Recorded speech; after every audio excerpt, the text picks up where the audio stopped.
नमस्कार सगळ्यांना. श्री स्वामी समर्थ. हर हर महादेव. रथसप्तमी स्पेशल. आज आम्ही नुसत्या रेषावरचं रथ काढलेलं आहे. बघा आमचं रथ रेषावरचं कसं आहे बघून सांगा. आणि हे आम्ही वर्षानुवर्ष चालत आलेली आहे ही जुनी परंपरा. बघा आम्ही रथसप्तमीच्या दिवशी सूर्य दुसऱ्या राशीमध्ये जातो, त्यासाठी आम्ही आज हा रथ काढतो. आणि हा रथ काढल्याच्या नंतर समोर मोठ्या रेषाची रांगोळ टाकतो. आणि हे रेषा म्हणलं तर माझा रथच सगळ्याच्या समोर राहावं असे म्हणतात. छान आलं ना. हळदी आणि कुंकानं दोनच रंगाने मी रंगवलेलं आहे. आणि तांबड्या व्हाईट रांगोळीनं मी हे रथ काढलेलं आहे. तर या रथावर मी वालाच्या शेंगा ठेवणार आहे. एक एक वालाची शेंग ठेवणार आहे सगळीकडेच.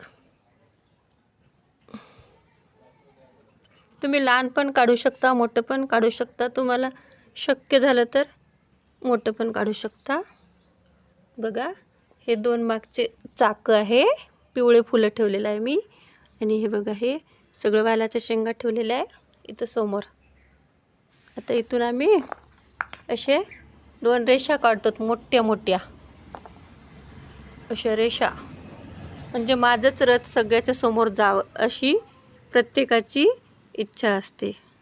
रथसप्तमी स्पेशल हे रथ मी काढलेलं आहे. आमच्याकडे तेलंगणामध्ये असंच रथ काढते. किती छान दिसायला, सुंदर दिसायला.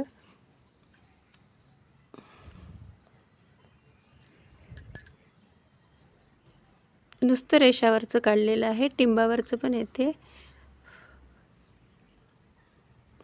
व्हिडिओवर कोणी नवीन असेल तर नक्कीच एक लाईक करा. आणि रथसप्तमीच्या सगळ्यांना खूप खूप शुभेच्छा. रथ आवडल्यास नक्कीच चॅनलला सपोर्ट करा. हर हर महादेव. मी बोरं पण ठेवतात उद्या. आणि बोरं ठेवल्याच्यानंतर आम्ही याच्यावर काय म्हणतात थोडंसं शेण पण ठेवतात इकडे. आणि याच्यावर धान्य टाकतात. धान्य टाकल्यानंतर छान याच्यावर पुष्प ठेवतात. आणि देवाची पूजा करतात. एक दुसऱ्याला हळदी कुंकू देतात. सगळे एकमेकांच्या घरी जातात आणि तिळगुळ वाटतात. बरं का. नमस्कार मंडळी. श्री स्वामी समर्थ. पुन्हा एकदा मिळूया नेक्स्ट व्हिडिओमध्ये.